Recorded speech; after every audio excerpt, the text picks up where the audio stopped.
Greetings, everyone. I'm David Darst, here to give you a recap of the month of November, which was certainly full of many important developments affecting financial markets.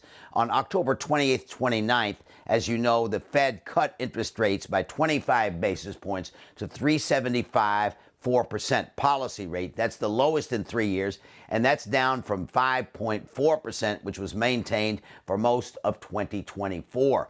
There were some dissents on the Federal Open Market Committee. This is the first time that we've started this whole process of having several Fed governors basically dissent with from the majority opinion. Jeffrey Schmidt of the Kansas City Fed wanted no change, whereas Stephen Miron, who's the temporary appointee, as you know, he wanted a significant 50 basis point cut. You had the end of quantitative tightening on December 1st.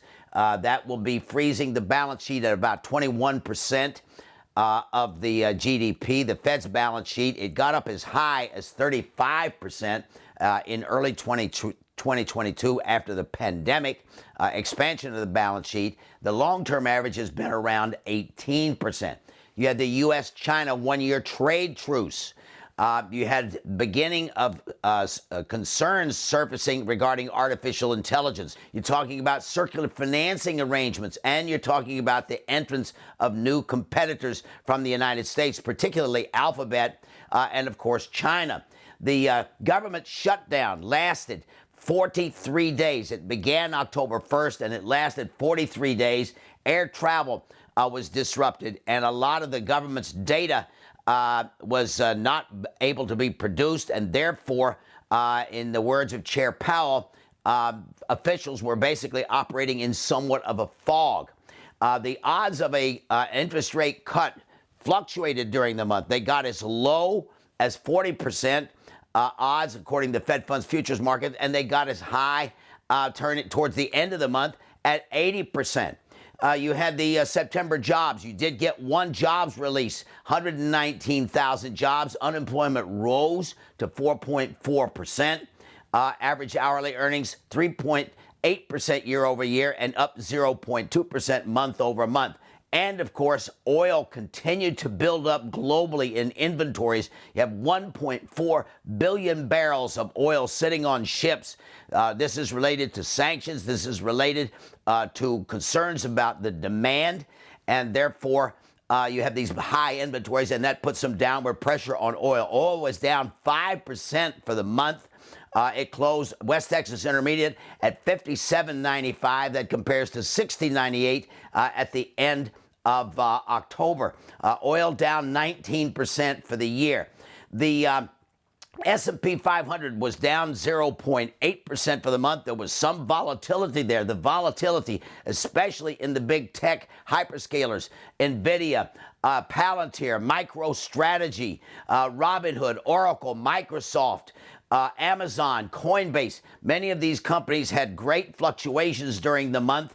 One of the big winners so far, Google or Alphabet, with its new Gemini 3 release that has performed very well in artificial intelligence testing. Google is up, Alphabet's up 58.3% for the year. The S&P 500 down 0.8% for the month. It's up 15% for the year. NASDAQ down 2.9% for the month. It's up 19% for the year.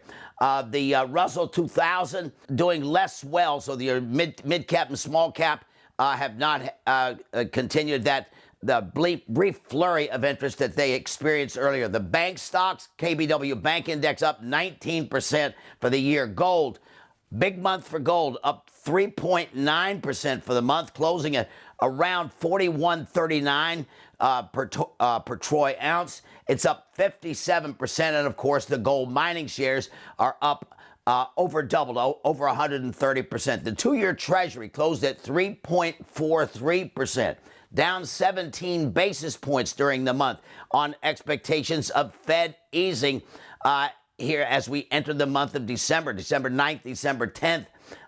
It's down 82 basis points since the beginning of this year, again, on expectations and the reality of the Fed lowering policy interest rates thus far. The 10-year 401 And that was down 10 basis points for the month, and it's down 57 basis points versus 458 that it started the year at. And the 10-year, that's reflecting inflation, of course, and economic expectations. Our feeling right now, you've had a very, the first quarter of this year, minus 0.5% for the U.S. Second quarter, 3.8%. Third quarter is expected the final number to be somewhere in the 3.5% to 4% range. Very strong. Fourth quarter, we are expecting a slowdown, maybe 1 or even 0.5% growth. And then as we get into the first part of 2026, we think the first quarter will be on the slow side, 1.5%, 3.5% second quarter, 2.5%, 2.3% for the third quarter and the fourth quarter. The risks to the equity markets right now are will there be capital expenditure announcements of cuts in the artificial intelligence space? That would be a big risk to the market because that's been one of the big drivers of this gain that we've had thus far this year, 15% after 20% gains in 2023 and 2024. Secondly, interest rates. If the Fed announces they're going to delay cuts, and we do expect probably before Christmas, the White House and the Secretary of the Treasury, Scott Bessent, have announced they probably will be announcing the new Fed chair sometime before Christmas, December 25th of this month.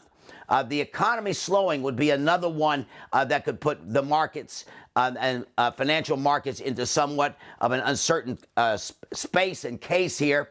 And finally, profits. Will they continue to be slowing? Our view right now, probably for 2026, only a 20% chance, 25% chance of a recession. Decent growth, 45, 50%, and a surprise to the upside because you're going to get these tax refunds in 2026, maybe somewhere of a 15 to 20% chance. We continue to stress in markets like these with the volatility, you really need to be thinking about private equity, private credit, private real estate. And in the private credit space, we've spent some time on this issue of the ratings.